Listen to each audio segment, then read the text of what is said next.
Welcome back to the Milo Yiannopoulos show. I'm sitting here with the second of two interviews I've done recently with irrepressible, mischievous college Republicans. This is Ariana Rowlands, who is the president of the College Republicans at UC Irvine. Hello, darling. Hi, Milo. Thank you so much for joining us. You have been at the center of a gigantic series of controversies recently. Do you want to give us a sort of brief overview of what happened? Brief? I don't know if I can do a brief one. You can give us an overview of what happened. We have an hour. Go for it. All right. Well, we held you June 2nd at UC Irvine to talk about a little bit about social justice and how it's cancer.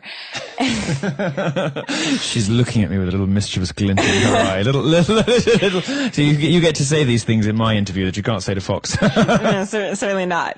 So for those people who weren't there were about 200 angry protesters and about 100 police officers, including bomb sniffing dogs, the riot police. The whole deal was there. And, it went off without a hitch thanks to the police, but without the police, the protesters definitely would have disrupted that. So that didn't make administration very happy. They requested to meet with me about 18 days after the conclusion of the social justice is cancer. And during that meeting, they just wanted to talk about a debrief of the event. And I mentioned that Milo Yiannopoulos was coming back. And they said, well, Ariana, I'm not very excited to hear about that. Okay, you can only imagine how much misery and horror that fills me with hearing that college administrators don't like the sound of me very much. It's a terrible thing for me to hear. Well, I told them, I said, well, sorry to hear that, but we're going to be doing it anyway. Mm-hmm. And that was that. I go do the rest of my business the rest of the day. And about 4 hours after the conclusion of that meeting, one of my officers receives an email saying, your college Republican chapter has been suspended immediately for an entire year because you didn't file a proof of insurance for the outside security hired for your event. See, this is how they work, isn't it? They don't want to ban you outright because that would expose them to comment and ridicule and criticism. So instead, they find these slippery ways to undermine and to punish people who want to bring conservative speakers to campus. So, at DePaul, for instance, they landed the students with this huge security bill with a few days to go. And I had to foot the bill myself just so we had security guards who then, of course, did nothing. And with you, they're trying they tried after the fact to punish you for bringing a speaker that they didn't like, whose politics they didn't approve of. And then had the temerity after such a successful event, which was wonderful, by the way. I thought we were great together. I thought so too. To then have the temerity to re-invite him because there were so many hundreds of people outside who could not get in to enjoy the show that we want to do it again. We want to do it bigger. We want to do it so everybody can get to hear it. It's remarkable. So you presumably backed down immediately, right? Said sorry to the university, apologized for causing such a fuss, accepted your punishment meekly. Is that what happened? Absolutely not. I think it's a load of bull. I think their excuse is a load of bull. If it was really a problem, then they would have mentioned that security insurance certificate at that meeting earlier in the day. But what actually happened is they didn't want you to come back. They didn't want you to spread your message to the students at UC Irvine or anywhere else. So they went through and they looked for anything that they could find that would prevent you from coming back again. And we weren't going to have that because we want to be able to express our message, our conservatism, just like anybody else is allowed to express. Mm-hmm. So, all we want is to be treated equally, and they're not doing that. So we fought them. We did. Thanks to your help putting out a bunch of wonderful, wonderful articles.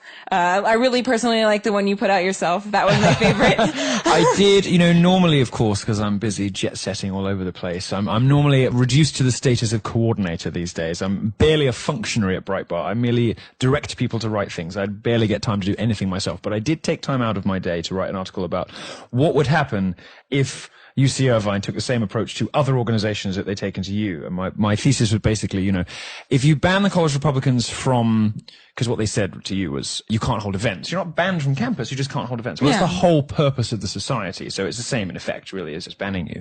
So I said, well, what would happen if they banned, if they said to the Feminism Society, you're not banned, but you can't get fat, have septum piercings, dye your hair blue, or wear disgusting clothes. It would be the same thing as banning feminism on campus. If you were to say to Black Lives Matter on campus, well, you're not banned, but you can't throw your toys out the pram, spread conspiracy theories about white cishet patriarchal superstructures lie to black people or disrupt events and destroy other people's property. They're not banned, but there's not really much point being around if they can't do those things. Anyway, it was a little joke, and it was a little satirical, but we had fun with it, didn't we? We did. We definitely did. And UC Irvine backtracked several times. The first time was, no. The college Republicans, they're not suspended. They just can't hold meetings, book rooms for events, plan events, or In other table. words, be a society. Yeah, exactly. So we existed, but our hands and our feet were tied, and we had a gag over our mouth. And Doesn't sound so bad, but I understand your concerns.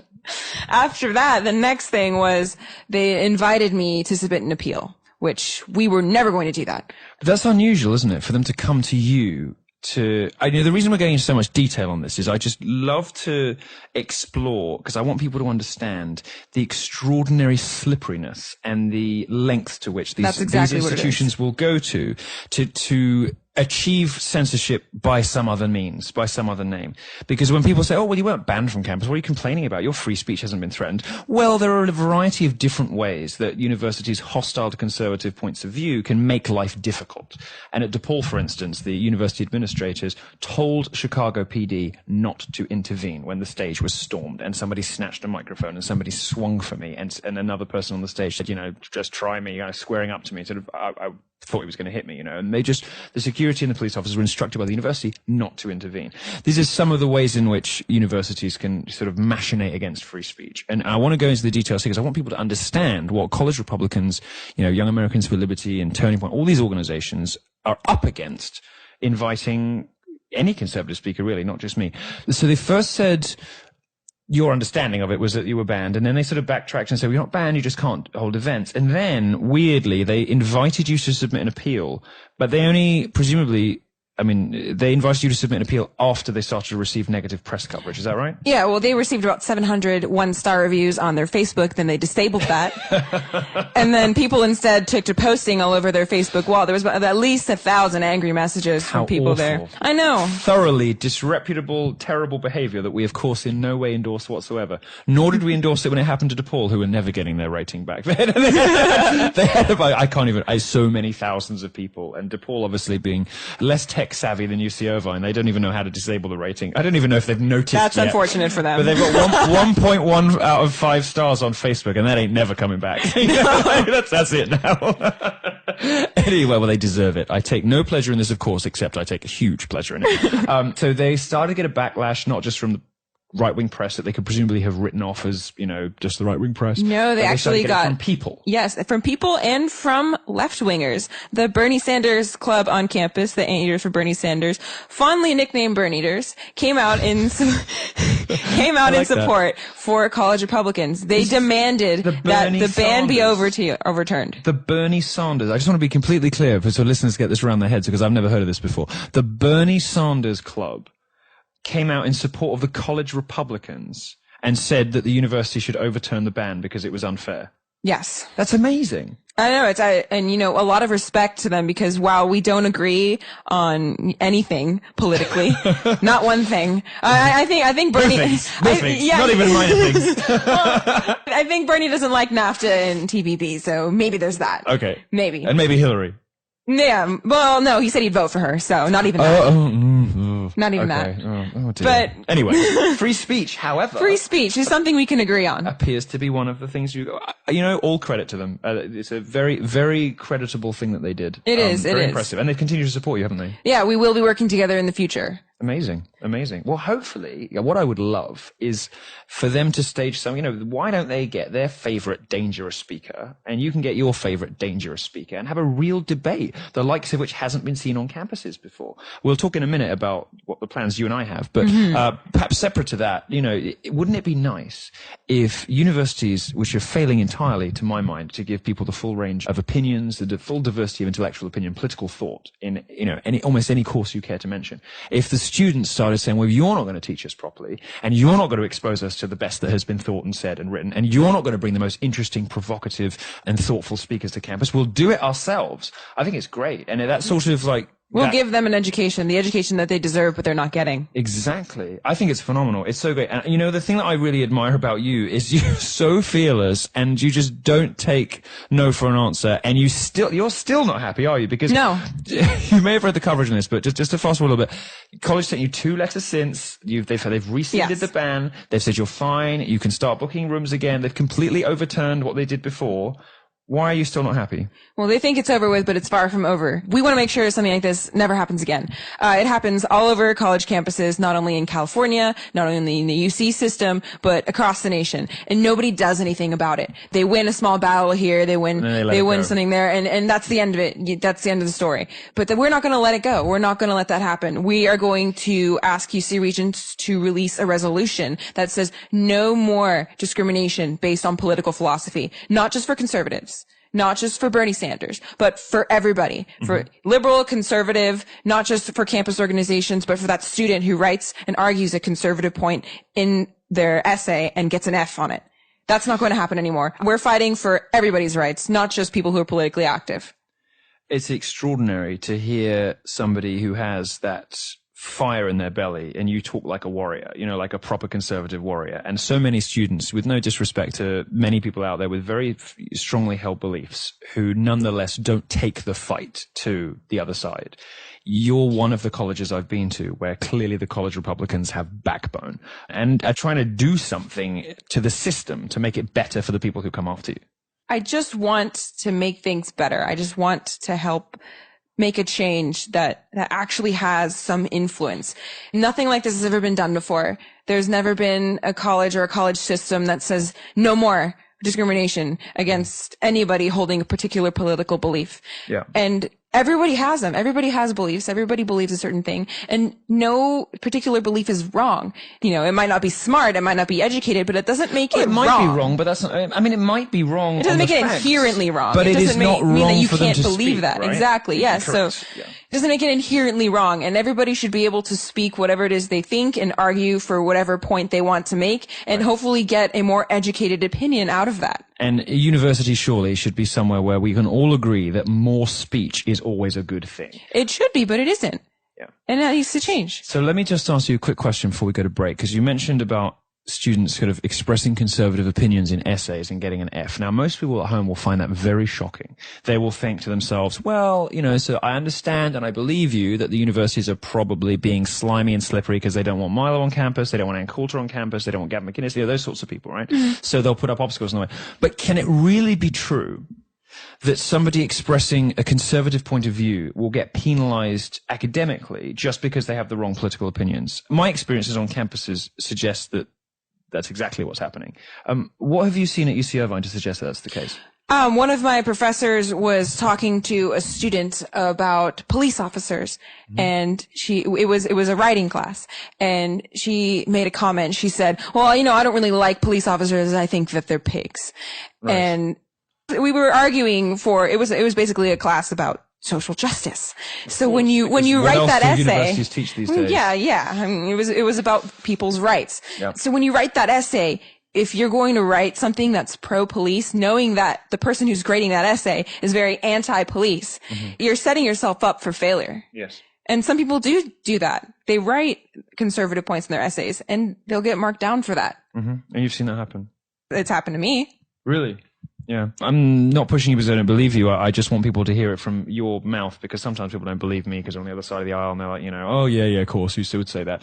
But I'm a little bit of the way through this tour now, and so many people have come to me and said, explained in a variety of different horrifying ways, the different means by which they are discriminated against for having conservative or even libertarian opinions, even being free speech fundamentalists, because that apparently, you know, is inherently racist because, you know, you hear this stuff about how, you know, well, free speech is fine, except, you know, because of the inherent structural privilege in society, certain marginalized voices need privileged platforms, or, you know, free speech is unfair to whatever. It's very, very worrying that we have redefined things like racism and sexism. And now that the left is saying that free speech is a sort of engine of conservatism. Isn't it remarkable that after, you know, the campus radicals of the 1950s and 60s, and even through as recently as the 80s, now being a conservative on campus is the punk thing to do, and standing up for free speech is a conservative thing to do. Do you find that strange? I do. And you know, I'm still shocked about stuff like that even today after 2 years on a campus like UC Irvine. You start to get used to it. No, I mean, a little bit, but some of the things still shocks me. Like the Muslim Student Union on our campus, they recently protested very angrily a Jewish event. And after that event, the college Republicans, of course, were involved in watching the protests and sort of showing our discontent for what they were doing. But after that, they said that civility is a pillar of white oppression. And when provoked, they must act out. They must be uncivil. I've seen stuff like this, and even, you know, these silly feminist blogs who say that correct grammar is an expression of cishet white male patriarchal oppression because, you know, people should be able to express themselves however they want, and women of color haven't had access to educational opportunities. It's like, just fucking learn to spell. You know? Like, seriously. And the people saying it were, you know, been to Brandeis and Cornell. It's like, what are you talking about? Well, especially at a university where you're here to get a higher education. You're here to make yourself smarter, essentially. And in the most basic form, you have to make yourself smarter. And if you can't spell properly, I mean, what is that? You're supposed to be held to the same standard as everybody else, the same standard of excellence, as UC Irvine would put it. But that's not the case. Yeah, it's very worrying. When we come back after the break, I want to ask you a little bit more about the unfairness kind of baked into the system at UC Irvine specifically, and how you've dealt with the authorities there. And then I want to talk to you on a very fun subject. I want to talk to you about what we have planned. Oh, and goody. Our burgeoning plotting that we have been discussing this afternoon from my... This is a nice hotel room, actually. It's a good one. This is better than the one I was on last time. I had Dave Rubin on the show a few weeks ago, and he was in a pokey little hotel somewhere. But we're in a luxurious suite in West Hollywood. Only the best for me. Of course. I actually had them upgrade the room because I knew you were coming. We will be back after these messages. This week, the Milo Yiannopoulos show is also brought to you by Audible. Now, normally when they make you do these ads, they make you tell fibs. You know, they make you say, "Oh, I've been using this product for ages and I love it and it's wonderful." It's a sort of polite fiction used in American advertising, which horrifies Europeans like me. But in this case, I don't need to lie because I am in fact an Audible customer, and I do like it. I particularly like the quadruple speed thing because it makes everybody sound idiotic. With Audible, you don't have to put a book down when it hooks you just because you have to drive to work or go work out at the gym or whatever. So you should get involved with Audible and discover where audiobooks can take you. I signed up a little while ago, and my current favorite book, because of course it is the playbook for the insane social justice left, the authoritarian, pearl-clutching nannies of the campus radical police, is of course George Orwell's 1984, a cautionary tale about the dangers of a globalist society. And with Audible, of course, I can listen to bits of it wherever I like. You probably know that in 1984, Newspeak is a language invented by a dystopian now we call it Orwellian, don't we? Now, an Orwellian dystopian government to control thought, because that the party believes that if you control language, you can control thought. This is a terrifying portent of what is to come if the left gets the world they want. But the good news is that is basically nonsense, because you can't really do that. People have a habit of defying restrictions like that and nudging the Overton window back out again. But anyway, I like to remind myself of the potential horrors of 1984, listening to 1984, whether I'm being driven to a speaking engagement by my driver, writing fabulous witty pieces for Breitbart, or just messing around on Twitter. You can download your books or shows to your mobile device, that is to say, anytime, anywhere. And with an unmatched selection of audiobooks, original audio shows, news and comedy, Audible is the best source for your everyday entertainment. The app makes listening a breeze with features like chapter navigation and narration speed control, and you can even share your favorite audio excerpts with friends. A bit like Kindle when you select the bit that you like and you can send it to people. Audible members have access to original audio shows, short stories, ad-free podcasts, news, comedy, and more. Access your books and shows anytime, anywhere, right from your smartphone or tablet. And if you join Audible today and explore the world's leading provider of audiobooks, all, of course, beautifully performed by talented actors and narrators, none of them with quite such mellifluous and stunning easy listening voices as I have, but I'm sure almost as good. You can join and start a 30-day trial. Download your first audiobook for free by going to audible.com/Milo to get started. That's audible.com/Milo for a free 30-day trial and an audiobook. Once again this week, the Milo Yiannopoulos show is brought to you by TrueCar. who'd like to remind you that making an impression is all about contrast, which is why I like to listen to gangster rap in the morning and Wagner in the afternoon. I wear Louis Vuitton, but sadly smoke Newports. Claridge's for lunch, KFC for supper. My trainer is hopefully not listening to this. TrueCar would like to remind you, to ask you the question, why spend tens of thousands on a fancy car when you can make just as much of an impression from stepping out of a used Toyota in Gucci sunglasses and a three-piece Savile Row suit? I'm still not completely convinced about that, but we're going to go with it. Pricing information is great and necessary, but there is more to buying a car than just price. There's the actual buying experience. To enjoy a better one, you have to go to a TrueCar certified dealer. They're there to help you find the car you want, and they are what make TrueCar unique. Because with TrueCar, you can connect with a local certified dealer of your choosing, so you can lock in guaranteed savings from the manufacturer's suggested retail price. See, aren't you proud that I now know what MSRP means? And enjoy a better buying experience. Regular listeners will be chortling along at my stupidity. TrueCar customers are more likely to enjoy a faster buying process when they connect with TrueCar certified dealers. Over 2 million cars have been sold to TrueCar users by the TrueCar certified dealer network, and there are over 11,000 TrueCar certified dealers nationwide, so sure to be something near you. You will work directly with the TrueCar certified dealer contact, and TrueCar users save an average of $3,279 off the MSRP, which is approximately equal to what I spend on dinner on a Friday night. And now, using the TrueCar website or the TrueCar app, you can easily find the car you want. So when you're ready to buy a new or a used car, visit TrueCar.com or download the TrueCar app to enjoy a better car buying experience. Some features are not available in all states. Hi everyone, this is Adam Baldwin of Firefly, Full Metal Jacket, The Last Ship, Mass Effect, and... oh hell guys, it's easier to make a list of cool stuff I'm not in. You're listening to The Milo Yiannopoulos Show on Podcast One. We are back. I am recording this before I record the ad, so I have no idea what I just tried to sell you, but you should probably buy it. Right, I'm here with Ariana Rowlands, who is the president of the College of Republicans at UC Irvine, where all hell has been breaking loose, as we heard before the break. Ariana, I wanted to talk to you a little bit about UC Irvine specifically. Mm-hmm. Well, two things I want to know, really. Talk to me about the sort of the tenor and the atmosphere on campus and how hostile you find it or otherwise to conservative points of view. Because I know it has particular demographic specifics to that university that are not the case everywhere. And then I want you to tell me, because a lot of people are going to be asking, having a think over the break, and they'll be like, well, you know, okay, fine, I know you think you're treated unfairly. Can you give me an example of any specifics in what we've been talking about, you know, sort of other societies that haven't been held to the same standards as you?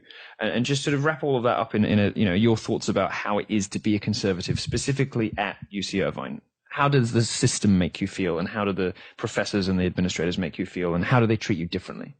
Most of the people on UC Irvine are self-identified liberals or self-identified socialists. So you'd think that from the tolerant left that they would be a little bit kinder to other people, but that's really not the case. On campus frequently, you know, even just last week, I was walking around with my officers and somebody behind me goes, oh, the college Republicans. And we just turn around and, you know, quickly walk the other direction. But most of the time, on college campuses, there's not really much proof of discrimination or anger against a certain specific group. But that's not the case here at UC Irvine, where they actually went into our records and looked, oh, well, they didn't provide a security insurance certificate. Right. This was their bit of small print. A bit of fine print to try and catch you out. They took them 4 hours to get you on something. Something, yes. And another attorney who had been looking into Students for Justice in Palestine, which is the sister club of Muslim Student Union, gave me their records that she'd requested from a Public Records Act. Mm-hmm. And in that, there was about 7 or so contractual infractions over the past 5 years, not one of which was punished.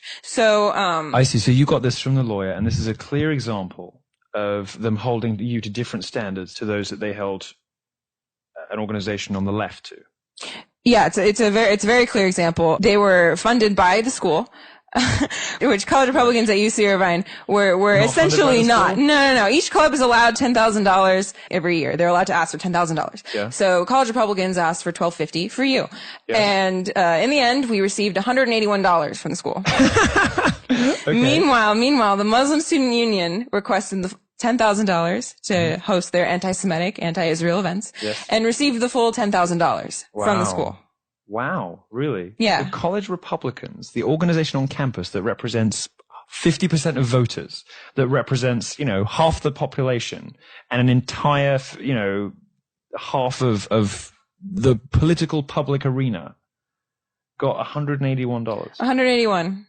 That's amazing. Do they ever give you an explanation? Do they ever sort of try to come up with a reason, or do No, they I haven't received any communication from the police yet. I haven't even claimed it because I think it's an insult. Good. Yeah. Yeah. You can hear the balls, right? You can hear, you're like, I haven't claimed, I think it's an insult. and you also, I kind of talked over you a minute ago, and you were explaining in the first half, and you refused to file the appeal because you felt that would be an acknowledgement of the charges, which you completely rejected. It wasn't even admission of guilt, it was just acknowledgement of the charges, which you completely refused. You refused to engage in the process whatsoever, and merely told your story to people who wanted to listen, and forced the university through shaming them through, in their hypocrisy, to reversing this politically motivated decision. I think it's amazing. I think, I should give yourself a round of applause. Thank you. But yeah, we're not going to play ball with them, especially when they're trying to be so slippery, as you said before.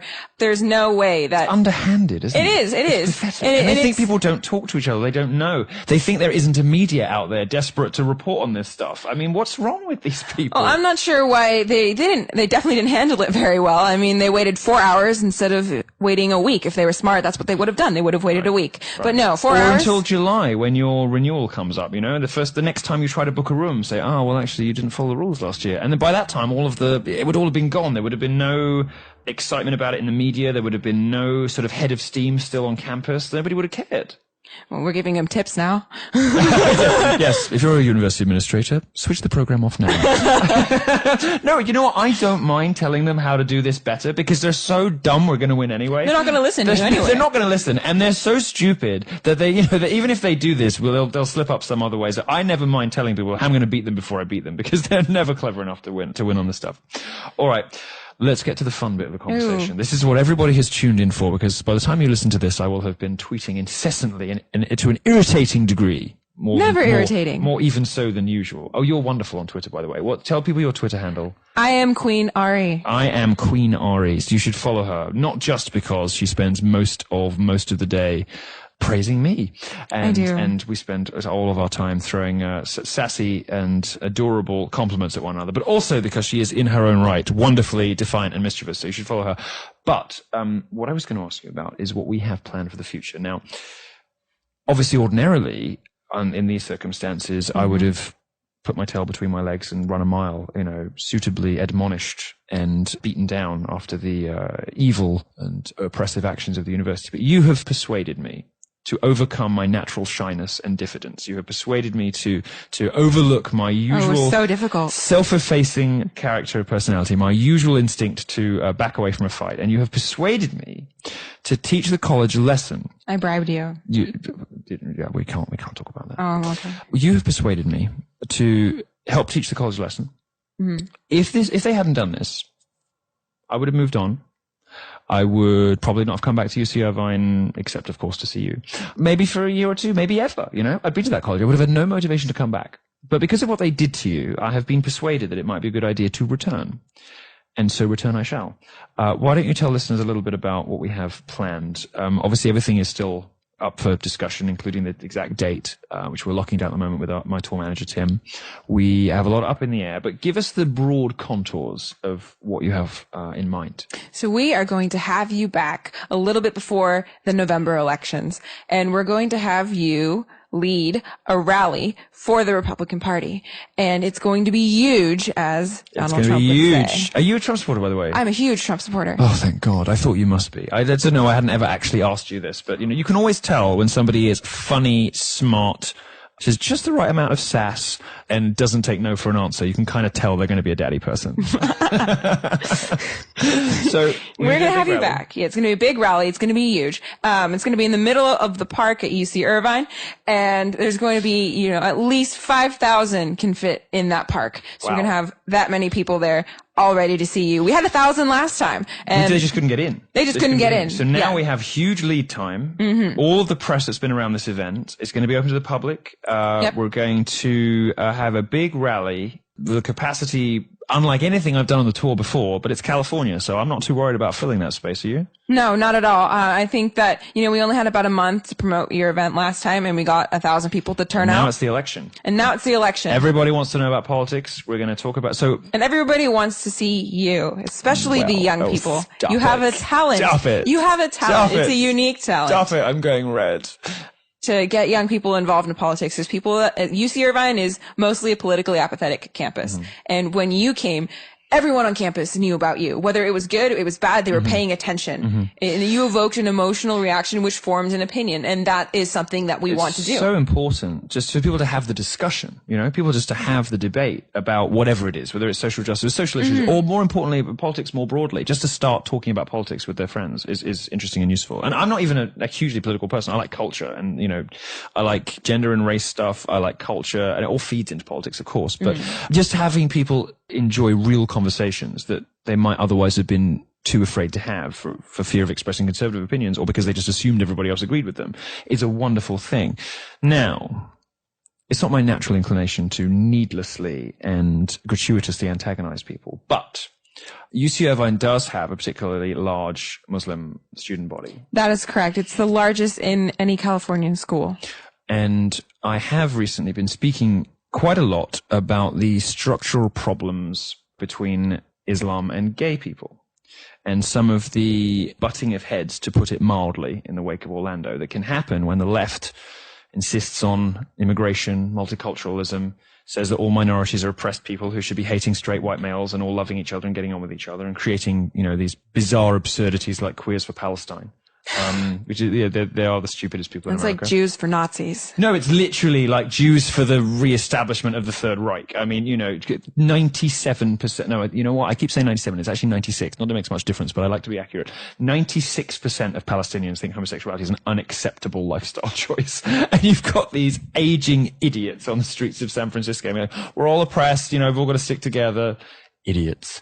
Anyway, I have in mind that I'm going to give a talk about this, as I did at Orlando to great fanfare, and it's going to be lighthearted in places and funny, and it's going to be interesting and thought-provoking. And I hope that the results of this are, some people are not going to like it very much, and that's okay. But I want to stand up as a gay person and give my perspective on, what happens. And really this talk is directed at the left, the political left. It's not directed at Muslim students. It's not directed at Muslims or Islam at all, really. It's directed at the left, and it's asking them why they insist on thrusting people together who in some cases don't belong together, why they endlessly pander to and mollycoddle radical Islam, make excuses for terror, which they do, why they deny gay people the right to protect themselves and to be adequately informed and armed, literally, against threats that may occur to them, by insisting on gun-free zones, which I like to think of as safe spaces for killers. They are places where if you are a maniac, you can go and you can mow down people safe in the knowledge that it's going to be at least half an hour before anybody gets there to stop you.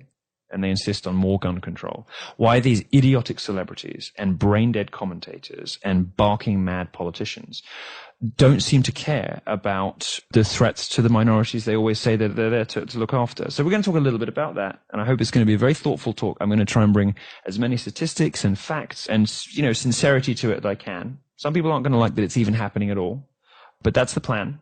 And I think it's going to be one of the highlights of the tour, particularly given the scale of it. Oh, I think it'll be the greatest thing in the tour, of course. Well, if you are involved at all, then it will, I'm sure, be the pinnacle of my career achievement. And there may or may not, we're going to discuss this, be a costume element involved. Oh, there will. There will be. Well, my team is trying to, look, I may as well just say it because I've tweeted it already. My team is trying to persuade me to wear a burqa mini dress. It won't be that hard. No, I think I'm down. I think I'm down. I get some nice, I'm going to have to go to a drag queen store because I've size 10.5 feet. So I need big stilettos, some big black high heels, nice 6 inches. You're going to die. I'm going to tell you that. On the heels? Yeah, the heels. heels. Will you teach me how to walk? I will. We can have a little lesson day. Well, maybe I could get a litter like I had at Santa Barbara. I could just get carried on, but the litter could be decorated with depictions of, I don't know, explosives or something. And I could And I could come on in a burqa mini dress with fishnet tights and high heels and big Nicole Richie Dior sunglasses. You can make it like a mini Super Bowl halftime show. Yeah, no, I think it's good. I might even sing a song or something. I could sing the national anthem in the burqa mini dress because they hate music, don't they? You know, I can't promise to give my entire talk in a burqa because they're very hot. Have you ever been in one? Have you ever worn one? I have never. No. No. Well, I have, but only. What have you been doing? Well, only in the privacy of my own home. You understand? Yes. That's where we're going to leave it. But no, I have, and they are so hot. Like, I don't understand how women in the Middle East like live under these things, like the blazing sun. It's remarkable to me, which is why I'm going to do the mini dress and not the full thing. Anyway, you can search my Twitter feed if you are anxious to see how that might look. And yeah, I think it's going to be fun, don't you? Oh, I think it's going to be absolutely fantastic. And I think that in the left's quest to be politically correct, they put in danger the very people that they're trying to protect. Yes. I think we've seen that in Orlando. And I think that this is going to be a lovely, camp, ridiculous, fabulous, fun, but also fact-based. And informative. Informative, as well as entertaining. Informative and exploration educational. Of issues that nobody else wants to talk about. Nobody else wants to talk about, and the university won't allow anyone to talk about. Well, as I said to Fox when they interviewed me a few days ago, and of course in all the Breitbart coverage we've done, UC Irvine is about to be made a free speech paradise, whether the university administrators like it or not. And that is mostly down to my guest, Ariana Rowlands from the College Republicans. What do you hope, before we go, that the university takes away from all of this? What lesson do you hope they learn from this? Because, you know, as we've said, this wouldn't have happened. We wouldn't have done this big talk. And it's not like we're doing it out of spite. We're doing it because there's public demand for it. You know, people want this. I might not have been persuaded to do it if they hadn't mistreated you so badly. You know, I've got to look after my sister here. You know, what do you hope they take away from this? That we cannot be silenced, and we will not be silenced. And if they try to silence us, to censor us for something as inherent as political beliefs or just an opinion, we will fight them and we will win. And we will keep winning every time they try to do that. Because the truth, you know, the truth, we're going to keep winning. You're going to come to me and you're going to say, Ariana, please, Mr. Trump, please, Mrs. Rowlands, you have to stop winning. We're tired of you winning. Please, no more winning from the UC Irvine College Republicans. And what are you going to say? You're going to say, I'm sorry. We're going to keep winning until you're sick of it. Even then some. I think that's a good place to end it. Thank you so much, Ariana, for joining me. Thank you, Milo. Hugely good fun. And when you, in a couple of years' time, are rocketing to the top of the American political establishment, running for whatever office it is you choose to go for, or whatever else it is you do in your life, I hope you will remember the humble Milo Yiannopoulos and come back on the show sometime. Incredibly humble Milo Yiannopoulos. I will always remember. I'm the most humble. I'm the best at being humble. Humility is the best thing. Thank you so much. Thank you. Take care.